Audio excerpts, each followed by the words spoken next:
So you're arriving here in the GENOA Community Call, which happen every 2 months in a Global Ecovillage network, Oceania and Asia.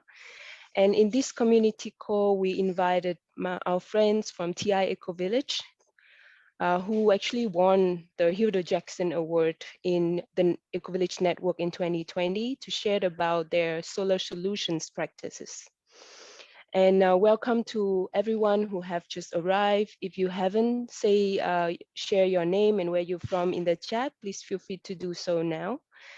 And at the beginning of our session, I would love to share with you the flow of the session today. And Luvian, if you can please share the slide, it would be great. So we will start with a very short updates from what's happening in the Ecovillage network internationally, also in GENOA, in Oceania and Asia region. And then we will hear from our friends from TI Ecovillage about their lesson learned on solar energy and succeeding in off-grid living. And after that, there will be space for all of us to join in with questions, reflections. You can also share your own experience or opinions on this topic. Okay, so with that, let's start with the first part, a bit of update from the Ecovillage network.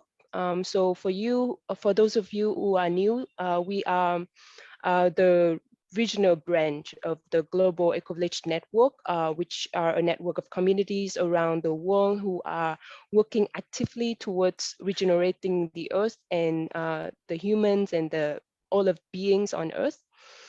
And with this, the Global Ecovillage Network every year hold a community summit where you can come and exchange and connect, and also can meet a lot of the speakers, the practitioners around the world. And this year, the summit will be divided into 3 parts, with the first part in May this month, and the second part in November. So with this first part of the community call is actually this weekend on Sunday. And the theme is problems in sustainability and interactive panelist discussion. So you can register with the link on the screen, and I can also put the link in the chat a bit later. And you can come to explore with our speakers the issues that are affecting regeneration movement around the world, and what are people doing to tackle that. So we hope to see you there on Sunday. And to the next slide, another very interesting activities or actually it's a prize competition that's happening. It's the Hilda Jackson Award. And as I shared with you earlier, TI Ecovillage, our speaker of today, won this award in 2020. And this is an award for projects that bring the most impactful inspiration about ecovillages or ecovillage lifestyle to a broader audience. Next slide, please. And the awards this year will close on 1st of June. So if you have a community project that are running, you can apply for this award now. It will end close on June 1st, and then the awards will be announced on October. And next, if you are a passionate photographer that have been living or traveling to ecovillages, then you can send your beautiful photos to the photography contest of GEN. And the application for this photo contest will close next week on May 25th. You can see the link on the screen, but you can also access all of this information by going to GEN's website, ecovillage.org, or GEN's on social media as well. And next would be an update from our region, from Oceania and Asia. So many of you might have known that we are running Regeneration Learning Journey, which is an online course for whole system design towards regeneration. And we are already on our first dimension, which is the cultural dimension. And this journey will have the 5 dimensions in total. And we open access to single dimension, so people can register for just one dimension, not necessarily the whole learning journey. It's going to be a 6 months learning journey, and each dimension is for 1 month. So the next one is cultural dimension, and it's already open for registration. And for this dimension, we will look at how the way we see the world, our worldview, our culture shapes the actions and the impacts that we have in the world, and how we can utilize that to act towards a better future, to build a more beautiful world that our hearts know it's possible. So we'll also put the link in the chat for you later if you want to access the course. And the last update from GENOA is that we are running a very exciting project called GENOA Metamorph. It's the metamorphosis time for us in GENOA, with a lot of changes, both opportunities and challenges. And for this process, we would love to listen to your voice. May you be a member of an eco-village, or you are an individual who are in transition and want to be a part of the eco-village movement. We want to hear from you. So we have set up a series of survey that you can join by sharing your thoughts in this survey. I'm gonna put the survey link in the chat as well. So we invite you to spend some time, do this survey to let us know how to best steward the Ecovillage network, how to best include and engage you in our activities from now. And that closes my very quick updates from the network, the Ecovillage network. If you have any questions, please feel free to put that in the chat box. And we'll also be keep holding our online gathering with the Healing Circle every month on the full moon, and the community call like this one every 2 months on the third Friday of the month. So more to that, we will announce all of the updates and information on our website and fan page, and also Instagram. So I would invite Luvian to later put all of the links in the chat. So if you want, you can also follow and connect to us. All right, so now we'll move to the second part of today, which is the part that I'm sure all of you are here for. To hear about the topic of solar energy and off-grid living with our friends from TI Ecovillage. I'm just gonna share very quickly about TI Ecovillage with a video actually. So just give me 1 second, I'm gonna share my screen. And this is a 1-minute video that TI Ecovillage submitted to the Hilda Jackson Award in 2020. It's really short, but it also covers a very holistic view of TI Ecovillage in different aspects. So I invite you to just to brace yourself and enjoy the video. And we can also send you more materials after. You can watch on YouTube about TI Ecovillage after today. Namaste from TI Ecovillage in Bengaluru, India, a nature's gem providing employment to 40 helping hands and hearts from neighboring communities. Our primary activities demonstrate growing soil and food security through our permaculture gardens and food forests, replenishing underground water, consuming less energy, planting 100 indigenous trees annually, promoting a zero waste culture. A sanctuary for flora and fauna, we are an urban transition project. Our special feature is that we are an exemplar for living ecologically in a cityscape, showcasing how barren land can be regenerated, where 1/3 of the land is for human consumption and the rest for conservation of natural living systems and habitats. We are committed towards solutions for self-sufficiency in food, water, and solar energy, with the goal of generating and sharing surplus. Funds will initiate an eco-education project to share our privileges and blessings, to educate, to create equality and fair share for those in our networks. Ecovillage, I think there's no better way than hearing from the people who are actually living in this ecovillage. I introduce to you our friend Rick and Amina is also from TI Ecovillage, and we have here Matu and probably a few others as well, but I would let Brick introduce all of the friends who are here. Brick, over to you. Thanks so much, Kane. Hi, everyone. Thank you so much for joining. My audio is okay. Just give me a thumbs up if you can hear me all right. All right, great. Uh, there's also a longer video on TI Ecovillage. It's about 54 minutes, and if you have the patience to listen to us, uh, you can. I'll paste the link here. One second. So when Kin and team really approached me about teaching TI Ecovillage, I said, everything we had to share, we really shared between that video and this 1 minute video. But the only thing which has been significantly evolving at TI Ecovillage is the solar energy space. We've been, from the time we got the award to now, it's been exponentially improving.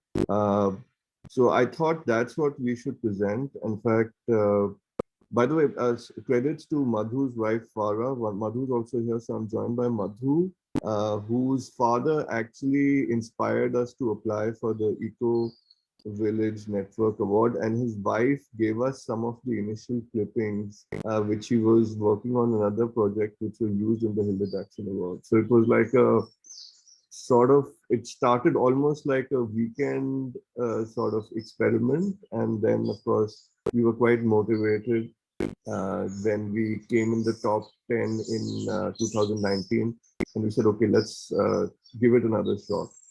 And so we were both pleasantly surprised and a little shocked when we got the Hilda Jackson Award, because we still thought there's a long way for TI to go in all aspects, whether it was food self-sufficiency, energy self-sufficiency. And there were another 70 eco-villages who had applied for this award, but we were surprised that pleasantly, as well as sort of a little nervous about it, that this comes with a great responsibility, that we must be able to share this knowledge with everyone. So today we are going to be sharing some of the work we've been doing in the solar space. But as I was preparing for this talk, I said, okay, let me have another look in all the Ecovillage community and see if anybody's done anything more interesting in the solar energy space. Because in Asia and India, it gets a little more challenging, both because solar energy is still costly, though it's on its lowest time across the world in terms of pricing. It's still a little costlier. So I came across this lovely eco-village in Australia. It's upcoming, it's pretty new, called Witchcliff Eco-Village, which we'll just play the video. But before that, I'd just like to introduce Madhu here. And Madhu, if you can also share a few words and open your mic and share a few words and tell us a little bit about yourself. For me, Madhu is like one of our go-to technical experts. He's been exposed, worked both in India and the US. When Madhu gives us a green signal, he's, both him and his father were engineers from very, very elite or some of the best engineering colleges in India. So when Madhu gives us a green signal on a certain technology, I'm quite a non-techie. Okay, I'm like a commerce guy, and I started my career in hotels actually. So for me, I love the beauty aspect of it. But once Madhu gives us a green signal on a certain technology, then we are all very comfortable in investing in it. So Madhu, a few words from you before we play the Witchcliff Eco-Village video. Greetings to everybody around the world. It's indeed a pleasure to meet everybody and to see this vibrant community trying to do something really positive to their life and to the world. My background is engineering. My father's background also is engineering, and to be technical, basically, I was an expert in circuit design involving RF and semiconductors for cell phones and for those kinds of things. But I do understand electronics of all kind, and especially solar, is actually fairly simple. As you all know, it involves essentially collecting DC from solar panels, which are essentially nothing but photodiodes. And the spectral energy that the solar panels collect are mostly in the visible spectrum, similar to the eye. And the photodiodes are essentially generate current, and the current is collected at a certain voltage and then fed to the inverter that chops it up and gives you, and the inverters are highly sophisticated these days, but from a black box point of view, it is not really that difficult to understand. It just converts DC to AC with pretty high efficiency. So as an engineer, basically the beauty is to not only understand it, and also to lay rest a fundamental dichotomy that engineers are actually are non-aesthetic or don't think about the world the same way as perhaps the people who are involved in the life sciences or in the softer sides of things. There is no contradiction. A good engineer essentially is an engineer by observing reality, and there is no contradiction between observing reality and subsuming that as part of your knowledge. All knowledge ultimately is derived from reality, and if there is no contradiction in that knowledge, then your knowledge is very, very sound. So the acid test of truth to determine if a knowledge is false is to see if it fails at what is called a self-consistency test. All knowledge, if you examine, ultimately bootstraps itself up from extreme elemental things all the way to the most sophisticated things. A single crack anywhere along this line in the tree of knowledge vitiates the entire tree of knowledge. And that's the beauty of a self-consistent derived knowledge. So from that point of view, I wish to make it clear that an engineer is not opposed to ecology or eco-friendly, because to put it very, very plainly, to not live ecologically is fouling your own bedroom. I mean, if you take your bedroom and make it into a toilet, it's pretty much the same thing. If you take your earth and then you foul it, it's no different from fouling your own bedroom. So in that sense, the one thing that engineers can bring to the table is that ultimately everything is a function of economy, viability. And the thing that is missing very badly in most of the, shall we say, understanding and policy making is to assign a true cost of something. Once, if there is like a moral index for everything that you have around you, and if that moral index is agreed upon and derived in a uniform, self-consistent way, it's very easy to make decisions about things. So the low-hanging fruit for all the eco-based people actually is to come up with a moral index for everything, which helps them then quickly make a decision regarding whether something is good for you or not.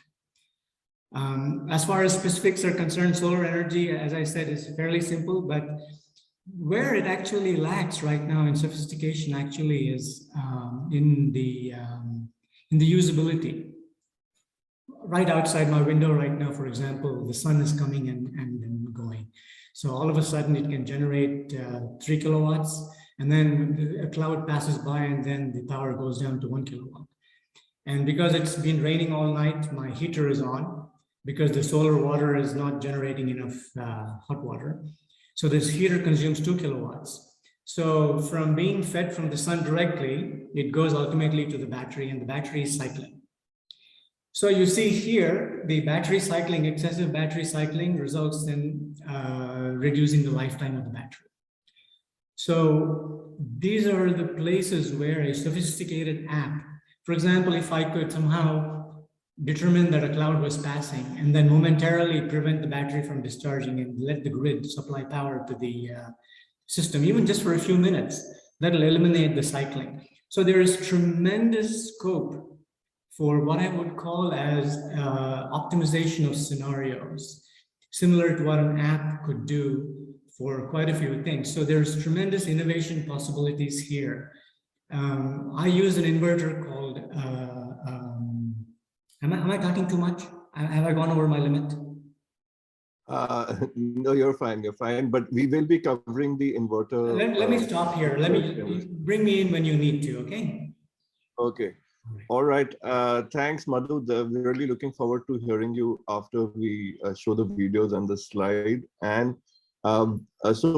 team, we can now play the Witchcliff video, after which I will introduce one more person who has joined us, who's played a major role in our recent solar journey. That's Joseph. So over to Lubian and Kim for playing the Witchcliff video, which is an interesting starting point for how we thought we will present today.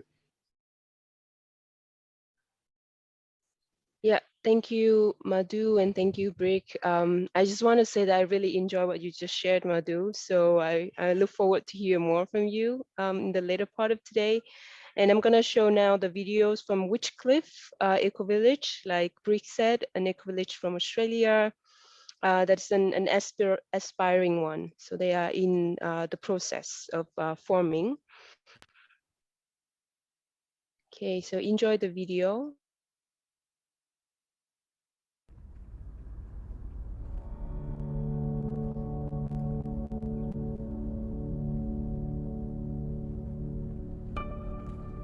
When we started the Witchcliff Ecovillage project in 2009, one of our many ambitions was to be 100% self-sufficient in renewable energy. Not only have we achieved that, but we have a state-of-the-art solar energy production, storage and trading system that is unrivaled by any residential development in Australia and up there with the best in the world. The silver lining of it taking so long to get here is that we've been able to review and upgrade our energy systems along the way to take advantage of improvements in renewable technologies. First and foremost, we focused on reducing our energy demands by designing energy-efficient homes. All of the Ecovillage's residential lots have been oriented to ensure that our passive solar design homes are guaranteed 100% solar access all year round, especially during winter when we need sunlight and warmth the most. We've spent a huge amount of time researching renewable energy systems and doing deals with some of the world's best technology suppliers in an effort to future-proof the Ecovillage. We decided on 100% solar power, as solar panels are incredibly efficient, affordable, safe and reliable, and they make use of two things that we have in abundance: sunshine and roof space. Also, the price of solar panels has reduced a lot over the years, making the federal government's household solar rebate now very generous. We've done some great deals with companies like SolarWatt, which is a German manufacturer of high-quality solar panels with the world's best warranty. By buying in bulk, we've been able to pass on these discount prices to Ecovillage residents directly. We have a state-of-the-art electrical infrastructure system housed within each residential cluster, which includes a microgrid, a 232 kilowatt-hour Tesla power pack battery, a 75 kilowatt electric vehicle fast charging station, and a single point connection to the Western Power grid. On each home, we have specified a minimum 5 kilowatt 3-phase inverter, which is the minimum and the maximum for our small groupie lots. However, our cottage lots can have up to 10 kilowatt inverters and family lots up to 12 kilowatt inverters, depending on their cluster.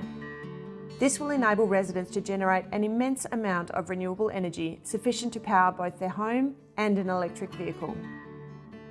With highly efficient passive solar homes that use far less energy than your average Australian home, this potential for energy production translates into a lucrative additional income stream for Ecovillage homeowners.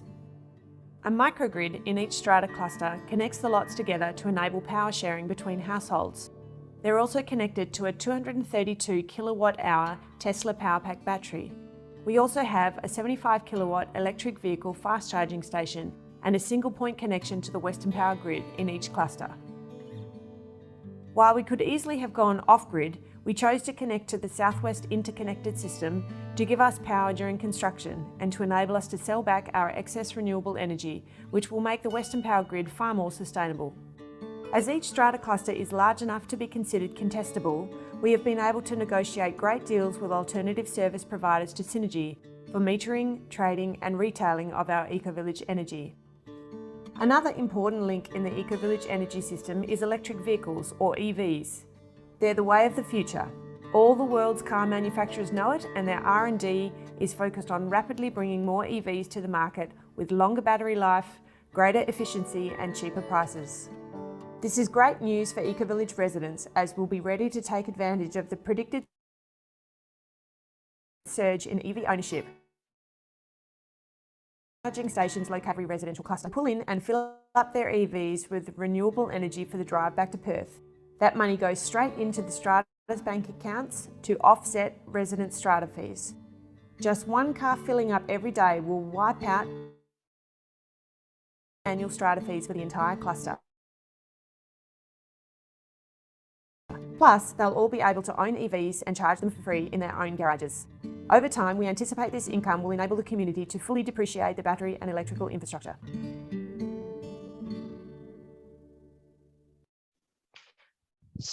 So I now see in the chat that the video might have been lagging for some, so I'll send the link as well in the chat.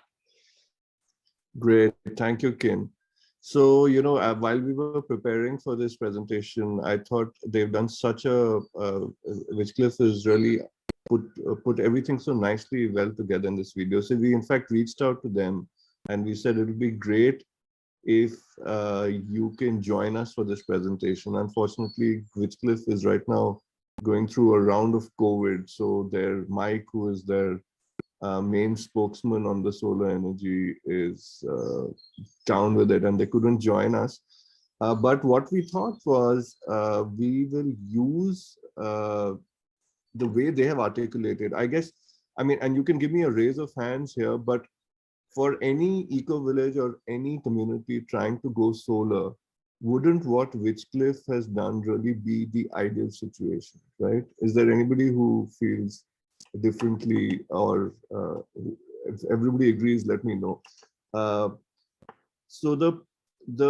So we took this same template and said, okay, how do we apply this to Transcendus, because TI Ecovillage, because we started in the mid-90s and we have a lot more tree cover. There's a lot more retrofit happening. So the complexities are a lot more. And one of the people who's really helped us wade through these complexities is Joseph. And what I'm going to be sharing with you is some of the work we've done with him. Joseph is from EcoSouth Solar, and we've done our last round of solar energy really got accelerated by EcoSouth getting involved and advising us. They've done installations for me and Madhu and sort of done a microgrid strategy. So over to you, Joseph, a few words from you before we get into our slides. Hello to everybody. Good morning. Am I audible? Yeah. Great. Thank you, Bridge, for inviting me to join this session. Although I'll be here only for a short while, but I'd like to just share my views and thoughts on this roadmap, the solar roadmap that Transcendus or TI Ecovillage is on. So, I represent a company called EcoSouth Solar. We are in Bangalore.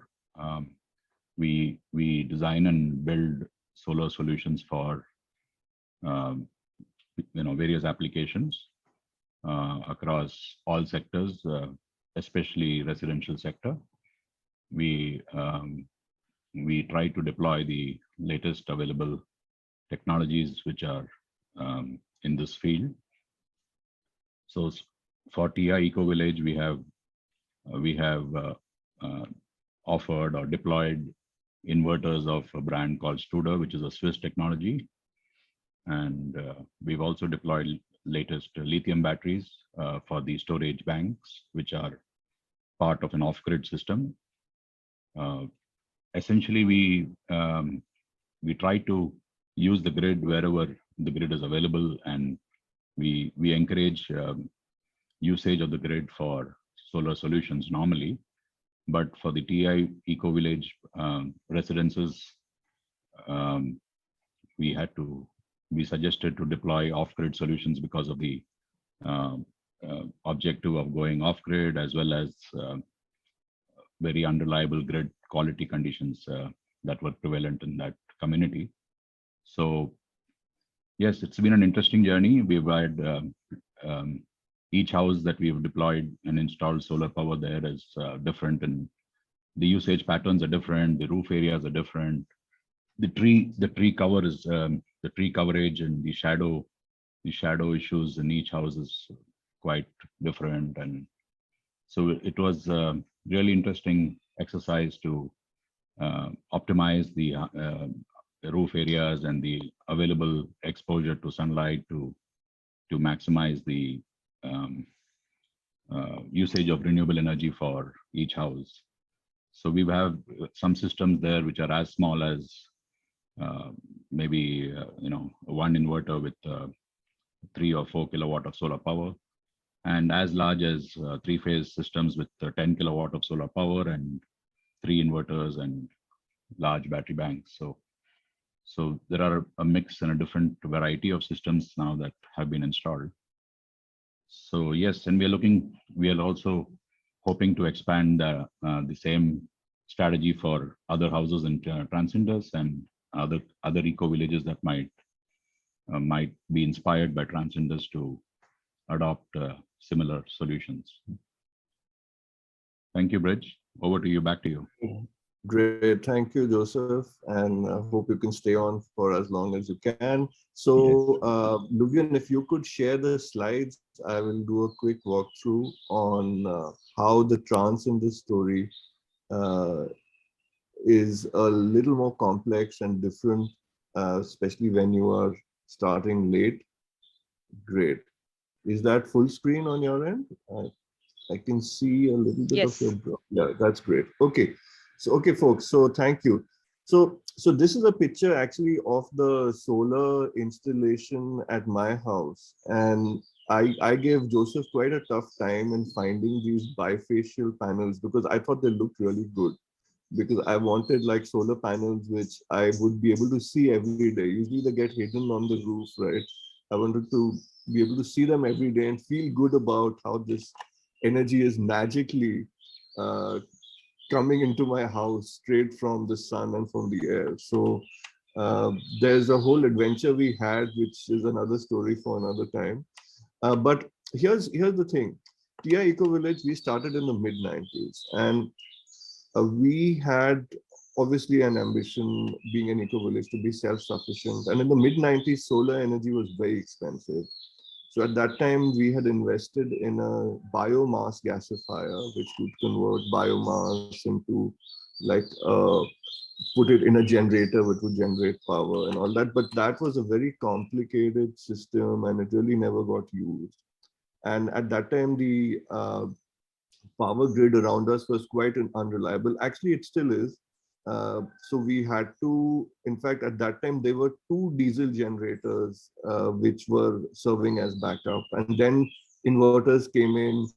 And but there was always this sort of burden of, these diesel generators, which would really bother us.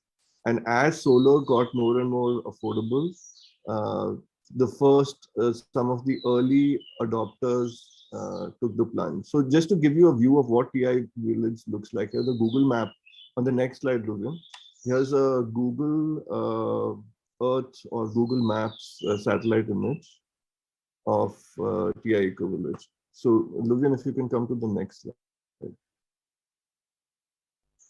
Are you on the next slide? It's not moved on my end. Is it the one with all the solar panels on the roof? One before this, one before.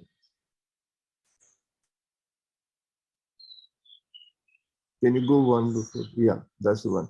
So that's just to give you an idea of what TI Ecovillage looks like. And you can see there's a lot of green cover. So this heart-shaped sort of thing in the middle is TI Ecovillage. It's like this triangular shape.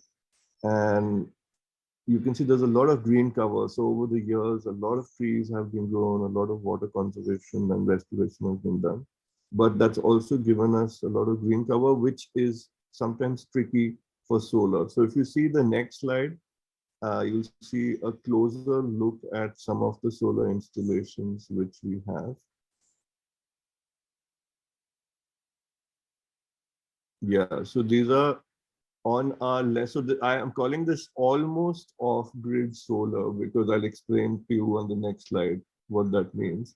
But on the left side, you see like generation one off-grid solar. Okay, these are from different suppliers, and they had the battery chemistry was a more lead acid. And on the right side are some of the more recent ones, more lithium ion, more modern. We seem to be getting better off-grid results. Now, so what does off-grid living mean? Let's see the next slide to explain. And I was trying to get this from some of my neighbors, but right now you just have to bear with my chart. So this is my chart of off-grid living since December. So if you see, the blues are when so I'm still plugged into the grid, but blues are when I sort of connected with the grid. And if you progressively see, uh, I'm doing more and more, especially March onwards. I've really been March onwards till today, almost last 45 days, I've been pretty much off grid. So living off grid is a combination of course, I have a unique advantage that I have a little extra solar panels, and right now everybody in my family is traveling, so there's very few people at home.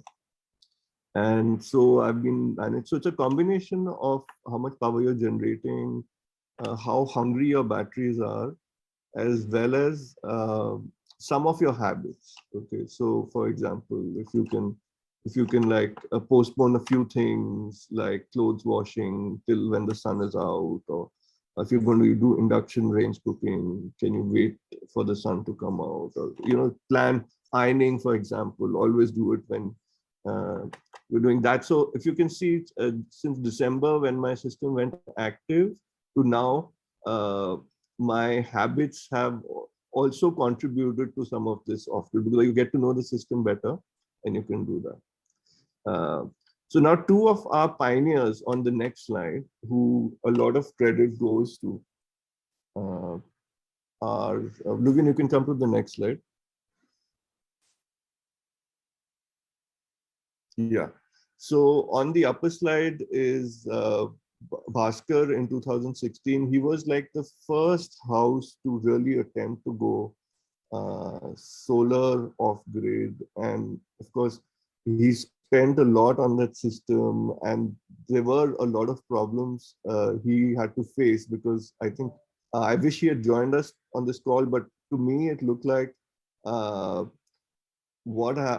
me it looked like his battery's pack was so big that it would feel that the solar energy was not enough, so it would start drawing from the grid. So while he was attempting to go off the grid, but his battery pack, so this inverter was not smart enough to somehow do those adjustments. And now he's upgraded to a better inverter system. And on the lower picture, Subbu, who really took the plunge, and I had actually introduced Subbu to Joseph. Joseph I had met at a farmer's market, and I thought he and his team seemed like a nice bunch of people. They had a connection with Auroville. And Subbu is again a really solid engineer when it comes to electronics. I think he's from IIT Madras. Very solid. So once he actually was the first one to show us proper off-grid living with Joseph's help.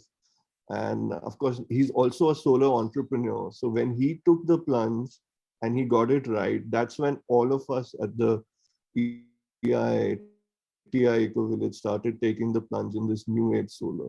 So I think one thing we are really blessed with in TI Ecovillage is the number of engineers we have. Of course, that also means sometimes they get into technical debates and discussions, but eventually people like me who are non-engineers, we really benefit from their wisdom on these technical things. And the other thing I want to say is, getting solar right at low cost and efficiency levels is actually tough. Even some of the best, I would say Transcendus has some of the most well-educated engineers in India. Even for us, it took us a few shots of making a few mistakes before we actually got it right.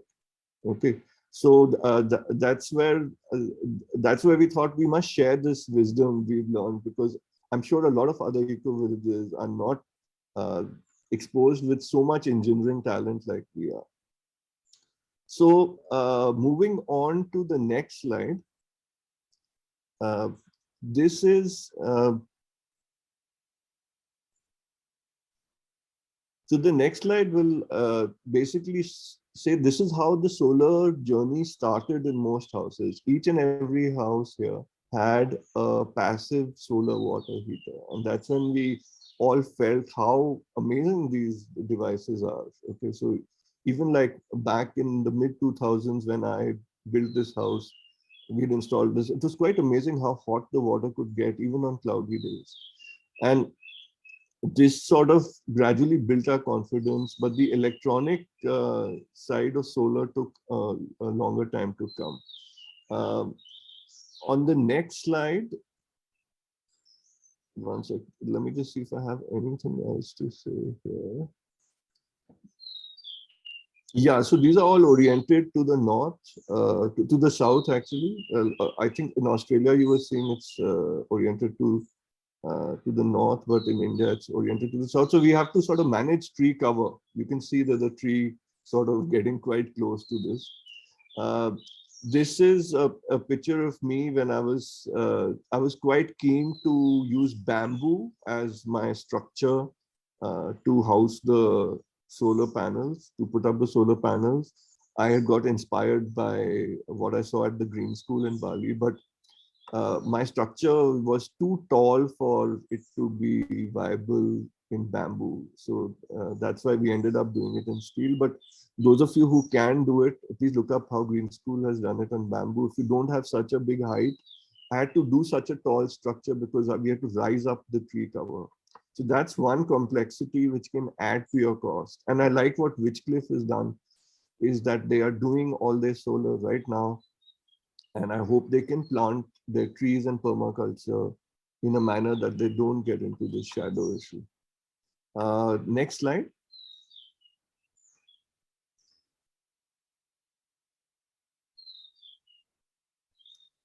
So,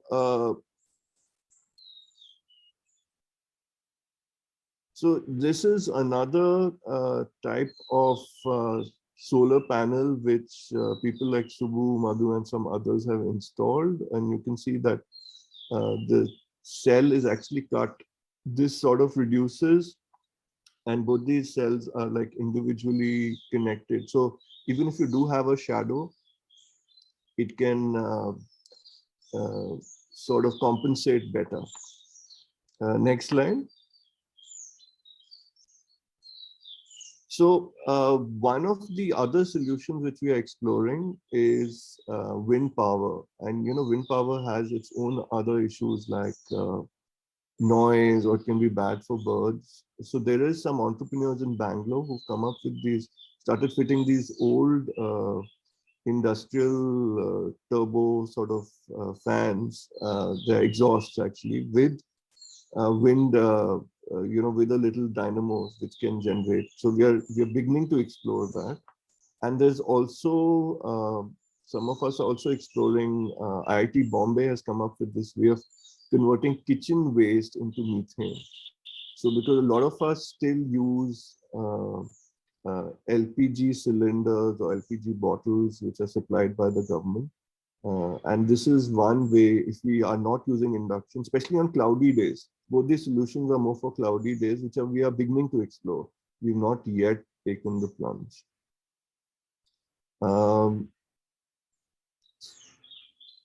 So essentially, one of the challenges is that while solar panel prices have been reducing a lot over the years, in India, the government's solar household rebate, while it sounds generous upfront, it gets quite complicated to avail. And also, they're not huge supporters of battery powered systems. So if you see here, these are these three batteries at one of my neighbor's house. And most household of about 4 people will need 3 of these batteries. Smaller households like mine can do away with 1. So these are lithium. Now again, there's a lot of you may have been through a lot of debate about the lithium ion chemistry. the problems of mining in Africa. There's the China factor. A lot of the cells are still manufactured in China. A lot of people are not very happy with that. So these are some complexities. So eventually, if you can design a lifestyle which needs less battery, that might be a way to go. Next slide. So this is, of course, this is a slide from the EcoSource website, where we've managed to, with their help, and also our neighbor Subbu started a company called Ashtraya Technologies. We managed to source some of the best international manufacturers, international and national manufacturers of solar panels, inverters, very good warranties. And because more and more people are buying from the same supplier, we are getting that advantage of bulk purchasing, but in a slightly different way. But at least one person has negotiated, so it's easier to sort of take advantage of that negotiated price. Okay, so all eco villages, and including TI Ecovillage residents who watch this video later, really the message is, if you can all buy similar components, especially of inverters. If you go to the next slide, I'll explain why. So the inverter which we've a lot of us have bought is the Studer inverters, and they also have something called the village electrification thing, which helps connect many houses in a sort of a shared grid. We've not yet taken this step, but at least we know technically. If you go to the next slide, Luvin, technically that this is possible. Okay, and our inverters are capable. We'll be able to join our houses together. I'll get okay, yeah, sorry. There's one more thing I wanted to share on this slide, which is that one additional thing which we are exploring. So this is the most zoomed out view of TI Ecovillage, is all this barren land around us. If we can install a solar array somewhere here, for example, you can see these rooftops on the left. They are basically cow sheds, or there are some poly farms. There's low tree cover here, and that could then become our next level. So we have a smart grid internally, and then externally we do some planning. So if you see the next slide, you'll see how diagrammatically this may work, right? So you have wind power. I'm leaving the red generator out. You have more solar panels, both inside, outside. You have a central battery bank. So essentially, let me just read this out because this is a little technical, so I want to make sure I get it right. So each home, we've suggested, can have a minimum of 4 kilowatt of a single phase Studer inverter. And for homes with 3 phases, so far we've seen that 3 such inverters are being installed. Though Studer has recently launched a 15 kilowatt 3-phase inverter, which may be a better choice for larger homes, depending on their requirements. This will also enable residents to generate an immense amount of renewable energy, both to power their home as well as an electric vehicle. So if you see the next slide, you'll see another representation of how certain homes are exporters, certain homes are consumers during different parts of the day, and how this technology can come together. Okay, now this is all on paper. We've not yet tried it. We are seeing Witchcliff is trying this, and we would have loved to discuss more with them. The next part, which we are just about entering into, is powering electric vehicles. So if you go to the next slide, this is just 3 images of the most popular electric vehicles in India. There's the Tata Nexon, then the Tata Tigor, and then there's a scooter from a company called, forgetting their name. So these are popular. I think right now we are in a position to charge these scooters really easily. Ether is the scooter series.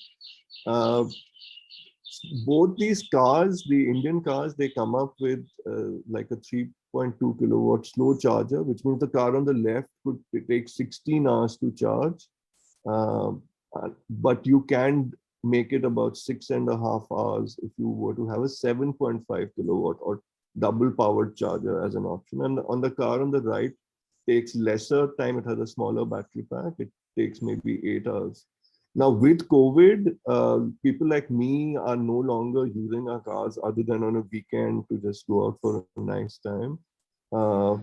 So there could be a sort of a rethink on how we look at solar, electricity, or clean energy for electric vehicles, which is still something we are discussing.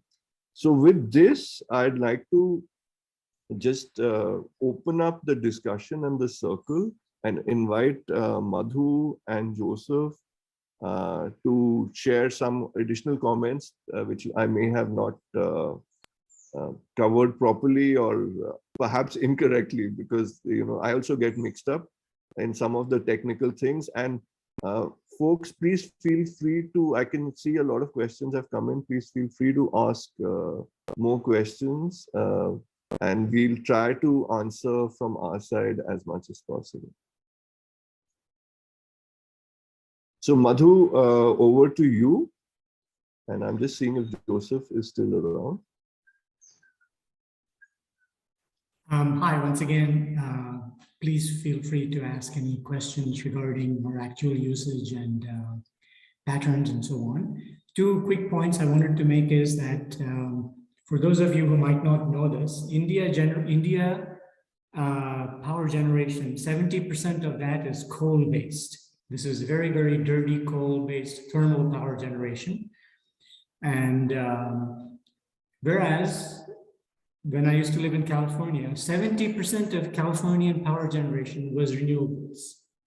So the moral advantage of going off-grid in California is much less compared to the same, the moral advantage you get going off-grid in India. And that's a crucial point. So if a government is generating, or some entity is generating 100% renewable energy, morally speaking, there is no real incentive to go off-grid, honestly speaking, other than cost advantages and convenience. Coming to which, in India, since the power grid is so inconsistent, the voltage fluctuates considerably, all the way from 180 volts to 250 volts. And the frequency actually fluctuates much more than 10%. So just to prevent that and to be able to have a consistent supply of power, that would actually be much more of a priority to be off-grid, only because you don't want to depend on something that unreliable. So you see how the priorities are kind of inverted in a third world country compared to an advanced country.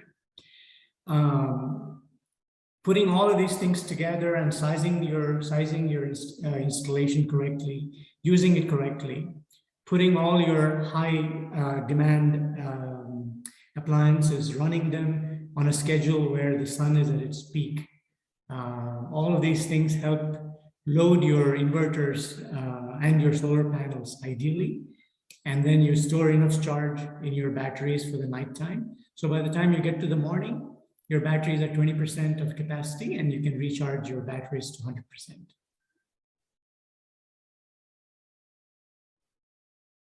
Thanks, Madhu. So there are a few questions about the lifespan of the solar panels and the batteries. And there's another question about what are we doing about our excess power and our sort of connection to the larger grid. The lifespan typically stated is in excess of 25 years. I think panels are actually guaranteed for 25 years for even performance. I believe the performance is 90% of what it is at peak at the end of this time. I'm not 100% sure about that, but I believe that's how it is. And there was a question about cleaning. Yes, especially in the non-rainy seasons, it's imperative that you clean the panels, and it's actually a problem. My panels are on a steel roof, and pitched at 20 degrees. And since I don't have a south-facing roof, my panels actually face 2.5 kilowatts face east and 2.5 kilowatts face west. And cleaning the east panels actually is quite difficult. And this is where I think some smart robots, if you just let them loose, they should be able to go and just spray water and brush and clean them. I think they're coming so that you don't have to get out over there and do the cleaning, but definitely you need to clean these panels regularly, or you lose between 10 to 20% of power. The battery lifetime typically is about 10 years for lithium if you keep the depth of discharge to 80%. Typically, we run an average of more like 50 to 70%, so it should be more than 10 years, maybe 10 to 15 years, I would say. Thanks, Madhu. And of course, one more thing which we've been really wanting, and which also I think made us delay our decision, was to connect with the grid, the power grid from the government, or what we call BESCOM in India. Because we are an eco-village and we're a little away from the city, we are not surrounded by a smart grid. So right now we are not able to export power, though Joseph is about to install a bi-directional meter for me and see what happens to the power if I try to send it back. So let's see, I hope things don't blow up.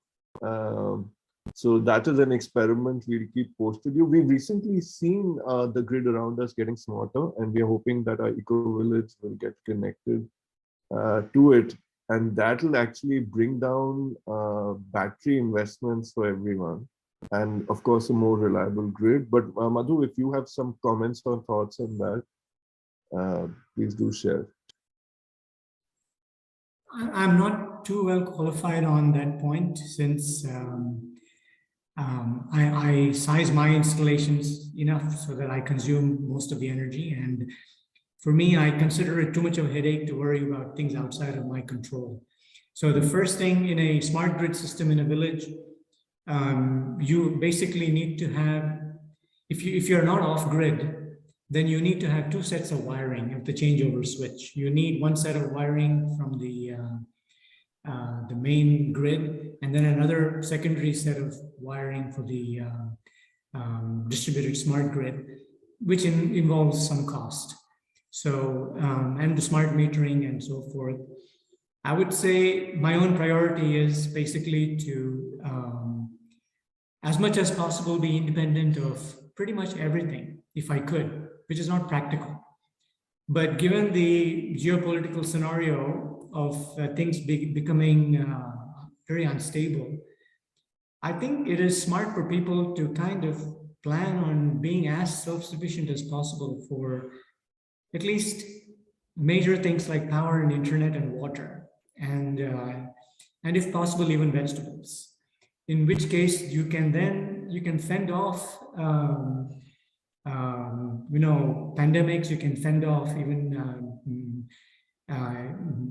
small wars and things like that. So it's a bit extreme to think in those terms, but unfortunately, if you read the newspaper, you will see that those scenarios are not really far-fetched. And instead of the world getting together more and more, we are actually splitting apart more and more. So that is the unfortunate state of affairs, I'm afraid. Right. So, in fact, there's a question for Joseph.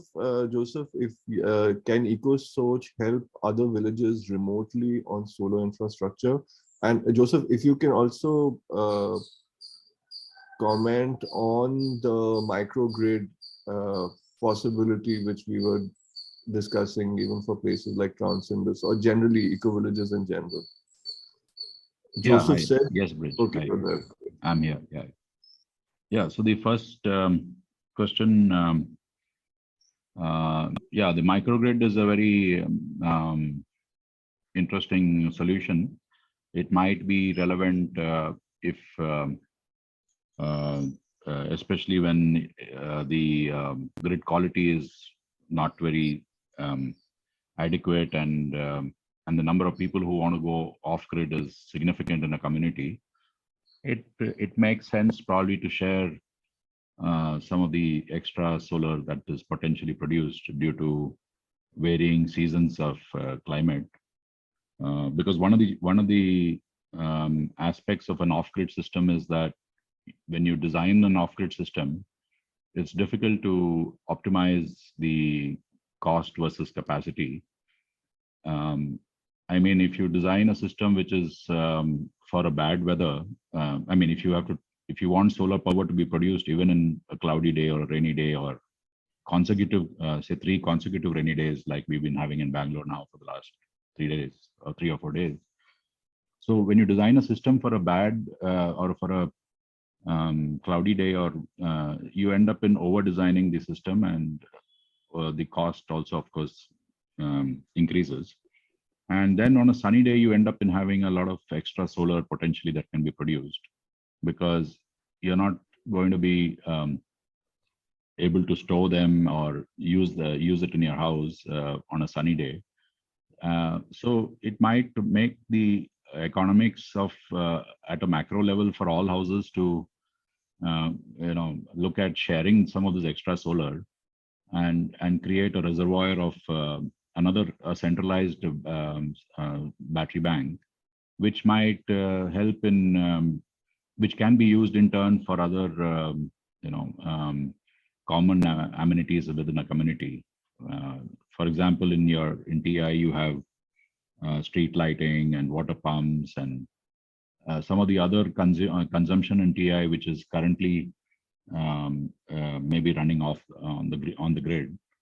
You could look at getting those things also off the grid and probably harness some of the extra solar that is available from each house on a sunny day, and also create a separate and the centralized system could also, if there's any extra solar available totally in spite of all the common consumption, you could export these total solar also back to the grid if there is a grid connection that is anyway available for the community at large. The aggregate solar of all the houses, as well as the centralized solar station, that can be exported back to the grid using government offered schemes and methodologies called net metering, for example. Is a scheme where you can export the surplus energy back to the government and monetize that and barter it for energy that you consume from the grid during other times. So microgrid might make the overall investment for each house more optimized, and it might translate to some economies for each house. And for the community at large, it might make some, what do you say, benefits in terms of the total level of the extent of solar energy that is integrated into the community can be increased by adopting such solutions. Yes, but there are challenges in terms of internal wiring, cabling between houses, and creating a robust electrical cabling system between all the houses, so that the sharing methodology and the sharing technologies are work efficiently and smoothly. So yeah, so that's my personal opinion regarding microgrids, and in general, and specifically for TI, it may be relevant if you can acquire some piece of land, particularly if you can get some more sunny land areas or rooftop areas around your property, around TI. It might can be leveraged to install some more solar power to overcome the limited roof areas that are currently available in each house. So that's one. And what was the second question, Bridge, regarding not cleaning? Sorry. Oh yeah, whether EcoSearch can advise anybody, other villages across. And can you do a solar project on Zoom? That's the question. Yeah, it seems with the digital connectivity that we have now, and the internet making life simpler and reducing the world size of the, communication systems being improved, it should be possible to design and build systems even without being present in the actual location. So I think it's prima facie sounds feasible to do that, but what we may need somebody at the local at the spot to provide us data which may not be available through Google Earth and other tools, but things like extent of tree coverage or the weather data, if there is something which is very unique to this location, and more importantly, maybe government policies, if there are any, if the country or the state or the particular geography has a certain policy regarding solar power and the usage of grid, or even for off-grid systems, if there is any specific rules. So those are the things which we may not have ready or immediate access. If we can get those information from the local eco-village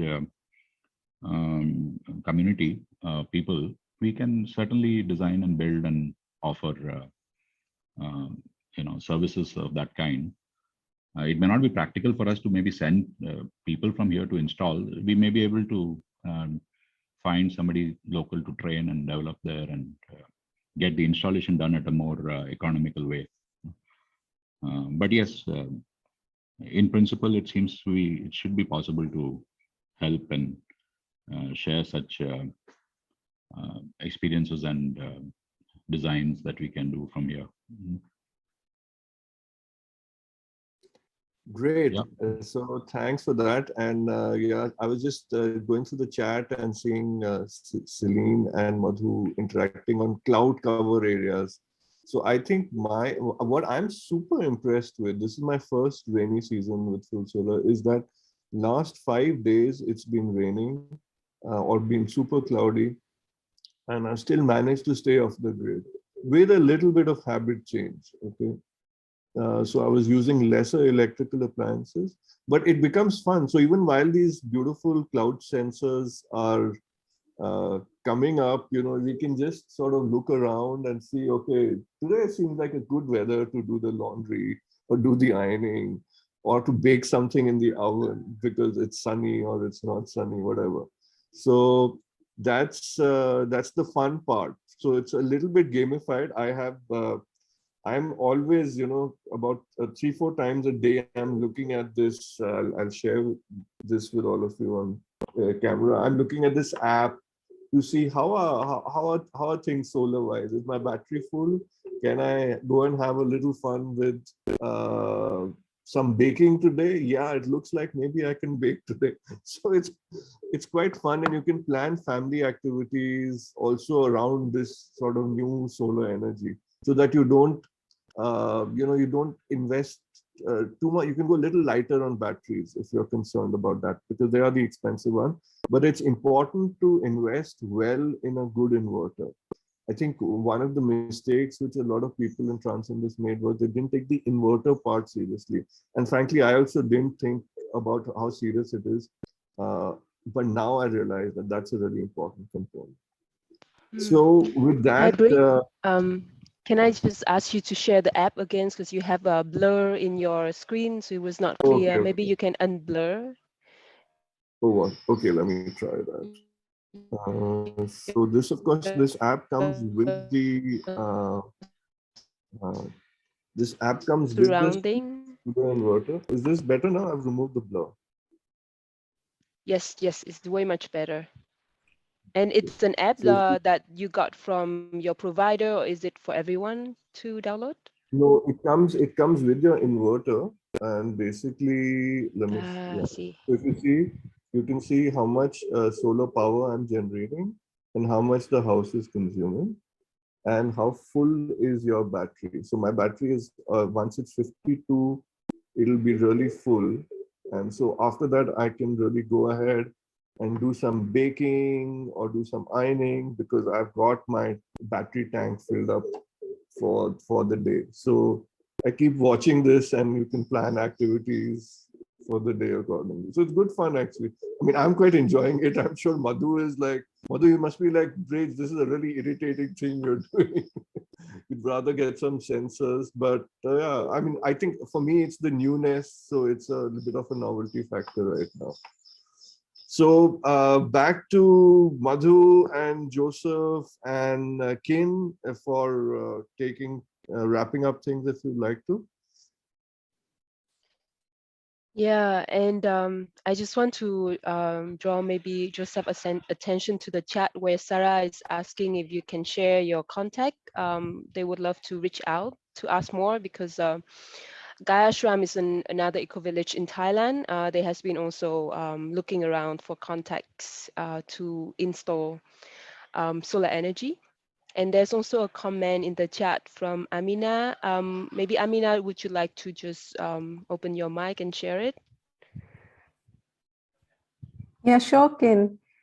So yeah, I think I started thinking about the moral advantage. That was a new vocabulary for me. I never thought about, solar having moral advantages. And I was wondering that for eco-villages, if we could, think about this moral advantage and maybe when we are setting up our grids and our system, set it up in a way that it overflows into communities around us that have the same issues we have. And the excess energy that we can generate or some sort of excess resource that we can share with communities that don't have our privilege. So that was just something that emerged in me.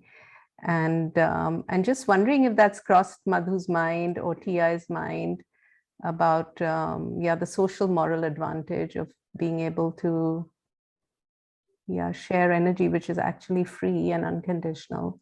And can we be those channels for people who don't have access and don't have the intellectual capital to set it up.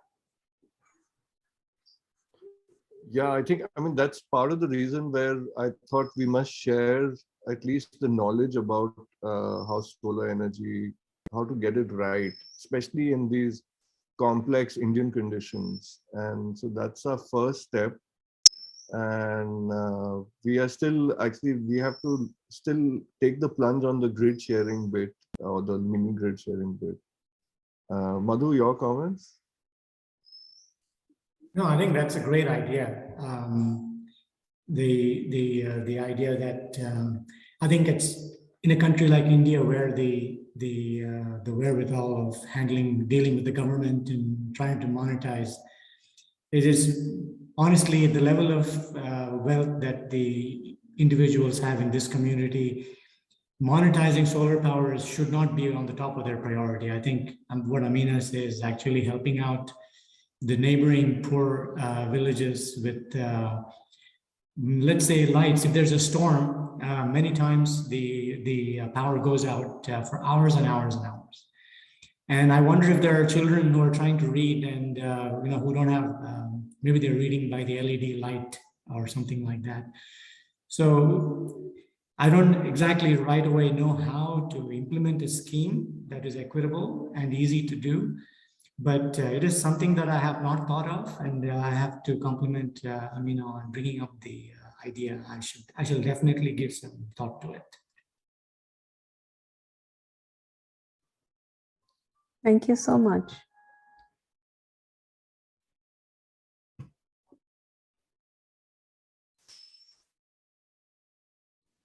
Thank you so much, Amina, and thanks, Brick, for Madhu, for the sharing the answer.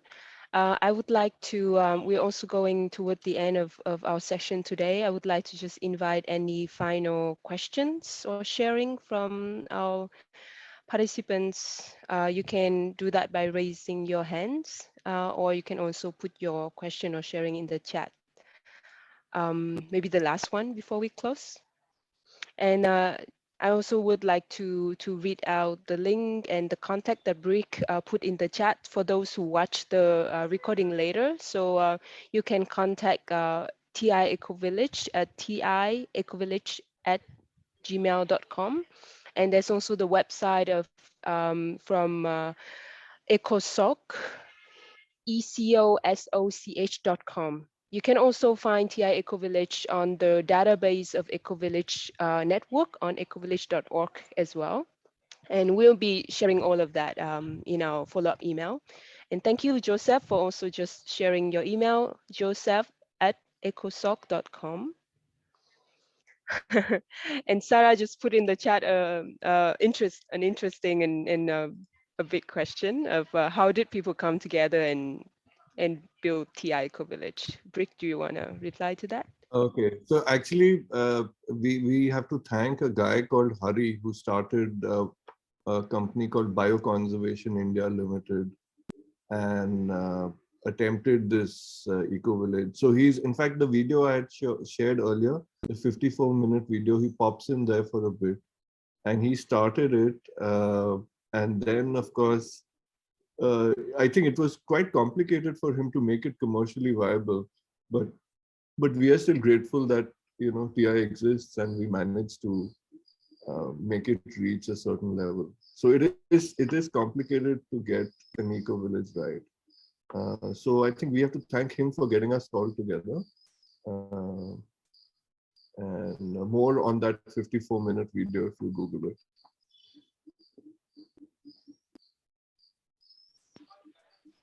Yeah, thank you. And thank you, Joseph, who had just had to leave as well.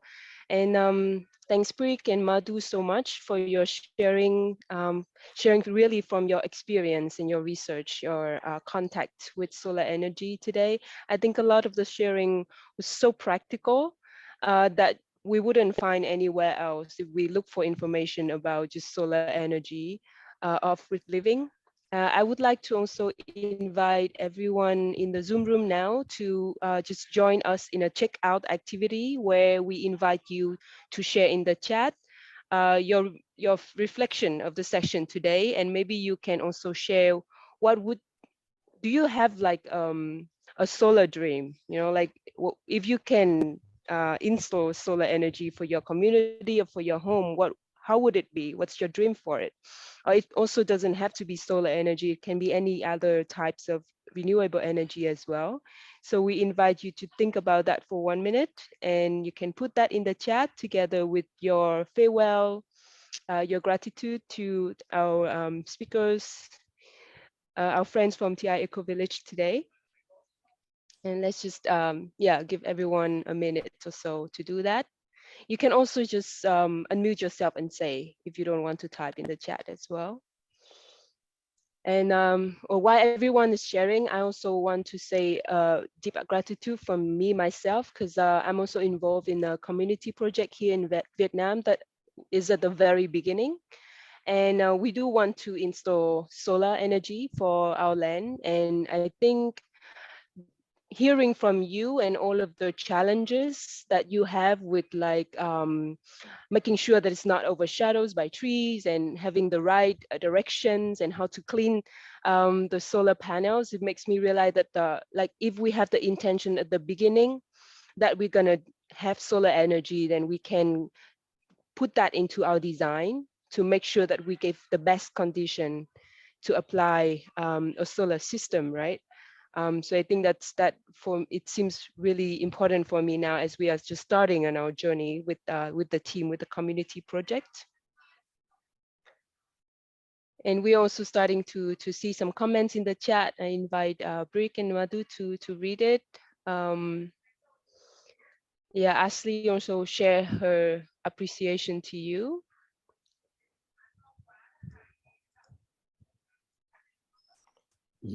Yeah, in fact, I mean, for those of you who are still not made up your mind whether you want to be an eco-villager or a digital nomad, you know, that's another area to explore. That can you be a solar-powered digital nomad? So that's, can you buy a little mini van which you can run on clean energy? So that's another thing at least all the young people, you must try to explore that aspect, and we'd love to hear from you on that.